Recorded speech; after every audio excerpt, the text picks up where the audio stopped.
Je vais introduire mon propos en citant un article publié en mars dernier par le magazine Ouzbek Erika intitulé « Data Art, la donnée comme matériau d'origine ». On y apprend comment les artistes s'emparent des données numériques pour en faire des œuvres. L'article dresse un panorama des pratiques actuelles des artistes des données et propose un intéressant rapprochement avec le courant du réalisme en peinture. Je cite « Pour ces artistes habitués des TED Talks, il s'agit d'évoluer dans un écosystème numérique dont ils ne peuvent plus faire abstraction et de l'infiltrer pour mieux le raconter. Une sorte de réalisme digital en somme, au sens artistique du terme, car contrairement aux peintres romantiques, l'artiste réaliste s'est toujours nourri de la vie ordinaire et de ce qui l'entoure. Comme au XIXe siècle, lorsque Gustave Courbet s'attachait à dépeindre le labeur et la vie quotidienne des classes populaires. À l'ère du tout digital, le data art revient ainsi à appliquer le réalisme à un environnement de réseau. Alors dans ce courant du data art, un premier pas consiste à aborder la visualisation des données de manière esthétisante. Mais nombre d'artistes tentent d'aller beaucoup plus loin, faire surgir l'invisible caché dans ces réseaux de relations et d'échanges, permettre à l'humain, à l'individu de refaire surface dans ce flot de données et créer à partir de cela une représentation signifiante ayant un impact perceptif et cognitif fort, susceptible de décentrer pour un temps le spectateur. Mais l'art du flux n'a pour l'instant pas ou peu été capable de raconter des histoires. Il met pourtant en jeu un rapport au réel et un rapport au temps qui me semble propice à la narration. L'utilisation des flux de données pourrait ouvrir de nouvelles perspectives pour la littérature numérique. Mon travail de recherche, mené dans le cadre d'un doctorat en sciences de l'information et de la communication, consiste à explorer les potentialités narratives des flux de données dans une démarche de recherche-création. À partir du concept de moulin à données, j'ai imaginé Lucette, gare de Clichy, une démo qui me permet de mettre à l'épreuve mon hypothèse. En me centrant sur la pratique, qui est la question centrale de ce colloque, je vous propose d'aborder ensemble la manière dont le flux de données façonne l'écriture dans ce projet. Donc, à partir de l'objet complexe sur lequel je souhaitais travailler, les œuvres d'art génératif basées sur un flux de données en temps réel, j'ai voulu forger un concept qui puisse permettre de manipuler cet objet, de l'éprouver, de tester sa résistance et ses potentialités. Donc une image s'est imposée pour le flux de données, celle de la rivière. Donc, vous avez sûrement tous joué dans une rivière, vous construisiez des barrages, vous creusiez des canaux pour détourner le flux de l'eau, vous fabriquiez des moulins peut-être, et peut-être que vous utilisiez cette énergie pour animer l'univers que vous aviez inventé. La métaphore du moulin fonctionne bien. Le flux de données, c'est la rivière. Ils ont tous deux une direction et un débit. Le flux informatique est représenté par le flux physique de l'eau. La roue à aube qui capte et transmet l'énergie et les engrenages représente le programme informatique générateur de l'œuvre. À partir de là, de la même façon que les moulins à eau peuvent servir à de nombreux usages, il peut y avoir différentes configurations. Dans le cas des moulins, il peut s'agir de transformation d'une matière première qui pourra être moulue, pressée, battue, pilée, coupée, malaxée, etc. Il peut s'agir aussi de la mise en mouvement d'une machine, comme un soufflet, un marteau dans le cas des forges. L'eau elle-même peut véhiculer la matière, comme c'est le cas pour le sel. Elle peut aussi être injectée, mélangée avec la matière première, comme dans l'extraction du sucre de canne ou dans les moulins à papier. Ainsi, les œuvres peuvent comporter un contenu exogène, c'est-à-dire extérieur aux données, donc du son, des images, du texte, etc., qui sera comme une matière première, comme les grains de blé, les olives, les noix, des choses à presser ou à compresser. Les informations véhiculées par les données, donc le contenu endogène, peuvent être réinjectées dans les œuvres en totalité, partiellement ou pas du tout. Au final, de ce moulin sort un autre flux, lui aussi vivant et courant, mais un flux d'une autre nature, l'œuvre elle-même, comme l'huile ou le cidre qui s'écoule du pressoir, un flux souvent composite qui n'est pas toujours fait d'un seul matériau. Donc à partir de ce concept de moulin à données, j'ai imaginé Lucette, gare de Clichy, une œuvre narrative connectée en temps réel avec les données du réseau ferroviaire de la région parisienne. Il s'agit d'une démo, c'est-à-dire dans le cadre d'une démarche de recherche-création, d'une production artistique dont le rôle est avant tout de servir la problématique de recherche par l'expérimentation. Cela n'empêche pas qu'elle puisse avoir sa finalité propre et se développer ensuite comme une œuvre d'art à part entière, mais dans un autre cadre.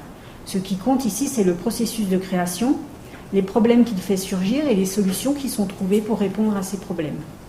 Le point de départ de l'histoire est le suivant.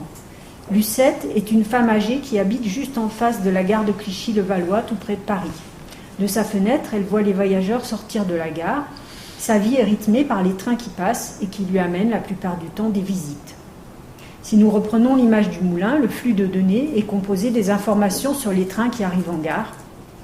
La logique de la machinerie, donc de la programmation de l'œuvre, repose sur une métaphore simple. Chaque train qui arrive en gare de Clichy représente un personnage qui vient rendre visite à Lucette. Alors j'ai imaginé 3 versions pour l'instant, avec un mode de représentation et des contenus médiatiques différents. 2 sont prévus pour un affichage écran et 1 pour le spectacle vivant. Je vais appuyer mon propos sur la 2e version en affichage écran, qui est celle que j'ai le plus développée. Ceux qui viendront ce soir à la soirée de performance pour avoir un aperçu de la version spectacle vivant. Tout ça étant au stade expérimental, bien évidemment. Donc, la version pour écran la plus aboutie se présente sous la forme d'un triptyque en noir et blanc. À gauche, on a un affichage inspiré de celui qu'on peut trouver dans les gares, puisque dans le réseau des trains de la région parisienne, l'affichage des trains apparaît sous la forme suivante, donc avec le nom de la ligne, ici la ligne L, le nom du train, tout en haut Nopé, le délai avant le prochain train, la destination et le quai. Au centre, un diaporama de photos, ici d'une banque d'images commerciales. Ces photos représentent la même personne dans le même environnement, mais à des moments différents et avec des expressions différentes.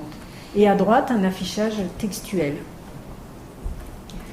Alors, en tant qu'auteur, je m'assigne le rôle de régler la façon dont le personnage de Lucette sera ballotté d'un état à l'autre en fonction du flux d'événements en provenance de la base de données de la SNCF, et je tente de construire un personnage par ce biais, une femme récit, pour paraphraser Todorov, qui écrit dans Poétique de la prose. Le personnage, c'est une histoire virtuelle qui est l'histoire de sa vie. Tout nouveau personnage signifie une nouvelle intrigue. La pratique d'écriture ne se limite pas à l'écriture des parties textuelles ou à l'écriture du code. Tout au long du cycle de vie des données, des choix sont faits qui font pleinement partie du processus créatif. D'abord, quelles sources utiliser, à quelle fréquence les récupérer, comment les préparer, en générer de nouvelles ou les transformer, comment les stocker, et enfin comment les exploiter ou éventuellement les visualiser. Donc prenons l'exemple de la préparation des données dans Lucette. Parmi les 5 attributs disponibles avec l'API temps réel de la SNCF, c'est l'interface de programmation qui est fournie par la Société des chemins de fer. J'ai choisi d'en utiliser 3. De l'attribut de date et heure, je n'ai retenu que l'heure. Elle est affichée à l'écran dans le panneau de gauche et elle est utilisée pour calculer le délai avant le prochain train, qui est le paramètre essentiel dans la structure du dispositif. Ainsi, une donnée peut d'abord être transformée pour être utilisée. Le code mission, c'est le petit nom de 4 lettres qui identifie chaque train, sera utilisé pour devenir le nom des personnages. Enfin, l'indicateur d'état qui précise si le train est retardé ou supprimé servira à programmer la gestion de l'imprévu. Serge Bouchardon définit la littérature numérique comme, je cite, l'ensemble des créations qui mettent en tension littérarité et spécificité du support numérique. Parmi les tensions qu'il relève, nous en retiendrons 2, la tension entre matière et sens et la tension de l'écriture programmée.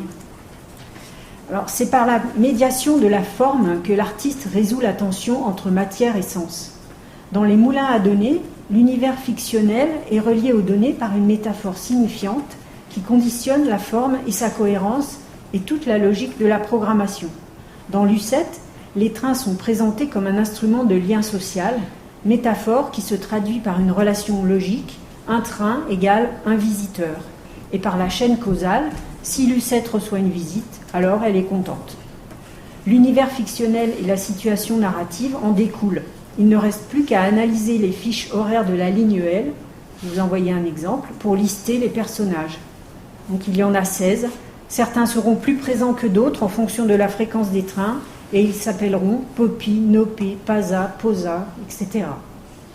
Il va de soi que la pérennité de l'œuvre n'est jamais garantie. Les horaires et les noms de trains peuvent changer. L'interface de programmation fournie par la SNCF peut également changer du jour au lendemain, comme le montre ce message reçu il y a quelques jours qui précise « Votre intégration pourrait être cassée ». Ça fait peur, surtout avant le colloque.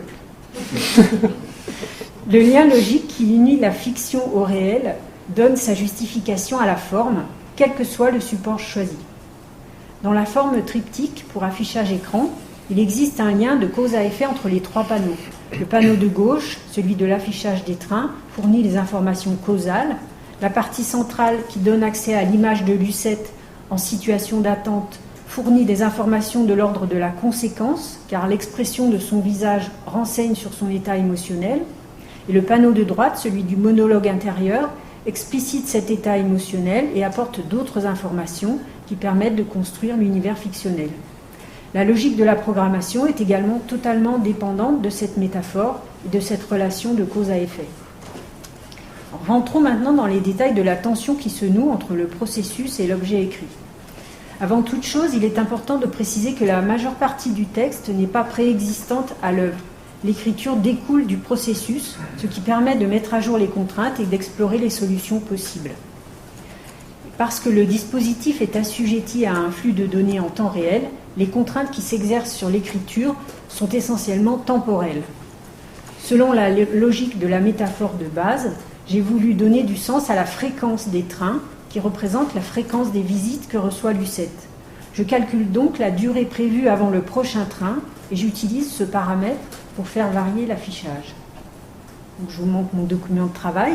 Cela crée une macrostructure. Donc, j'ai distingué 3 modes selon que le délai avant le prochain train est inférieur à 2 minutes, compris entre 2 et 5 minutes, ou supérieur à 5 minutes. Et chaque mode a ses propres règles. En utilisant comme paramètre principal le délai avant le prochain train, je privilégie l'attente, l'attitude prospective ou rétrospective, et je choisis d'occulter le moment même de la rencontre. C'est un parti pris fort, d'autant plus que l'utilisation d'un flux de données en temps réel donne une impression de présent perpétuel. Mais contrairement à ce que pourrait laisser supposer l'expression temps réel, il n'y a pas de continuité dans le flux des données. C'est un système foncièrement discontinu, discret. Une requête est lancée vers la base de données selon un intervalle défini. Pour Lucette, j'ai choisi de récupérer les données toutes les minutes. Cela crée une microstructure qu'il faut gérer selon le mode. Cela détermine une esthétique du fragment similaire à celle du récit interactif. Au final, l'œuvre se structure ainsi. Un mode court, quand l'attente est inférieure à 2 minutes, c'est le mode du flux de conscience rapide. La minute est composée d'une annonce, puis de 3 textes courts en lien avec le personnage attendu. Le mode moyen, quand l'attente est comprise entre 2 et 5 minutes, c'est le mode des activités sociales hors de chez soi et des souvenirs personnels. Chaque minute, 3 textes sont affichés toutes les 20 secondes. Et le mode long, quand l'attente est supérieure à 5 minutes, là c'est le mode de la solitude et de la dépression. 2 textes sont affichés par minute, soit 1 toutes les 30 secondes. Pour ce mode, j'ai utilisé notamment des phrases de témoignages extraites des rapports que la Fondation de France publie chaque année sur les solitudes en France. Quand cette structure issue des contraintes temporelles a été définie, l'écriture a pu commencer. Il a fallu également gérer l'imprévu. Les données comportent un code d'état qui indique si le train est retardé ou supprimé. En cas de grève ou de travaux sur la ligne, de nouveaux trains apparaissent avec des noms inconnus. Il a donc fallu également programmer le dispositif à réagir à ces cas particuliers. Dans ce dispositif de type moulin à données, quand les données ne sont pas des données d'interaction, mais proviennent d'un flux que le spectateur ne peut pas contrôler, celui-ci se trouve en situation de passivité par rapport au déroulement de l'action. Le flux de données fonctionne comme un moteur d'événements sur lequel il n'a pas de prise. Une mécanique inexorable, issue d'informations provenant du monde réel. L'affichage fictionnel est gouverné par une logique hétérogène issue du réel, qui est néanmoins porteuse de sens dans le cadre de la logique métaphorique. Dans Lucette, la passivité du spectateur constitue la mise en abîme de la passivité du personnage. Lucette est ballottée d'un état à un autre en fonction du flux d'événements. Elle est dans l'attente, tournée soit vers le futur, proche, soit vers le passé. Ces perceptions présentes ne servent qu'à inférer une action à venir ou à constater un état de solitude. Le spectateur n'a pas ici la liberté d'action que peut lui donner le récit interactif ou l'hyperfiction. René Bourassa, qui est avec nous, dans sa thèse, insiste sur l'aspect illusoire de cette liberté qui est donnée au lecteur. Je cite, « La liberté du lecteur est un leurre car son parcours est contraint par la configuration topologique établie au préalable par l'auteur. » Dans les dispositifs de type moulin à données, comme Lucette, cette pseudo-liberté n'est pas de mise. C'est le monde qui interagit avec l'œuvre, non le lecteur. La causalité qui régit le déroulement des événements est celle du réel. Comme dans la vie, Lucette est assujettie à la contingence du quotidien. Pour agir, le spectateur est renvoyé vers le monde. Il se trouve dans une position particulière. Il est contraint par la temporalité du dispositif et il est passif par rapport au déroulement de l'action. Alors cette passivité est à double tranchant. Il peut s'absorber dans la perception et l'interprétation de ce qui lui est donné à voir, mais il peut aussi très vite s'ennuyer et décrocher.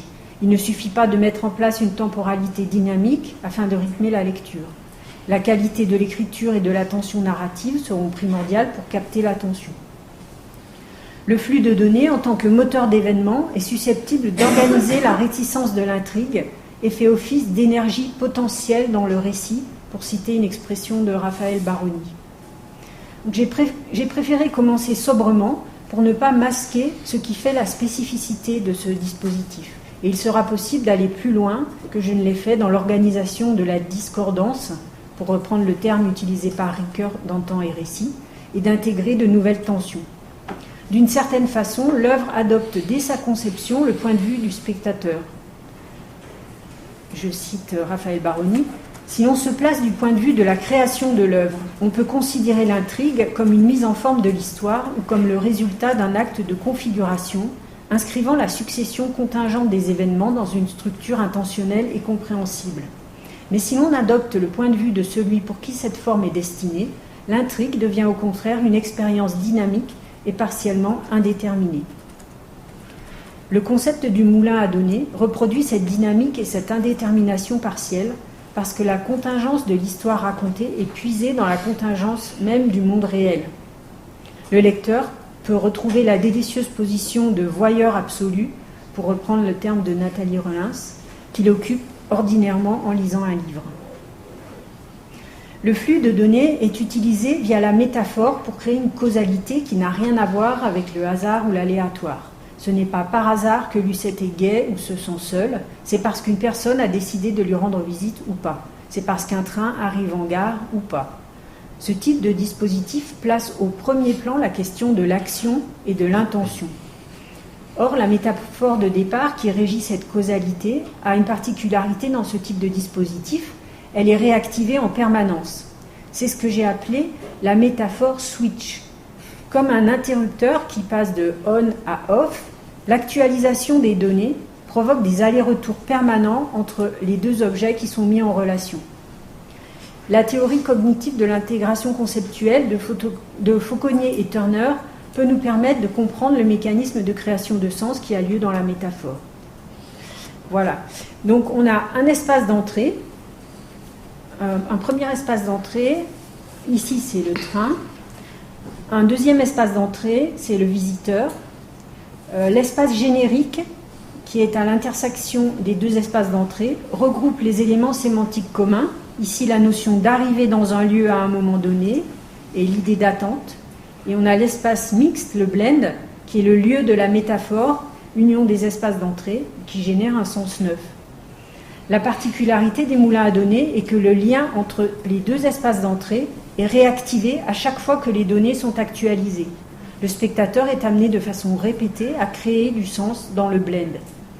L'espace mixte n'efface ni le premier espace d'entrée, ni le second, qui reste bien présent à l'esprit.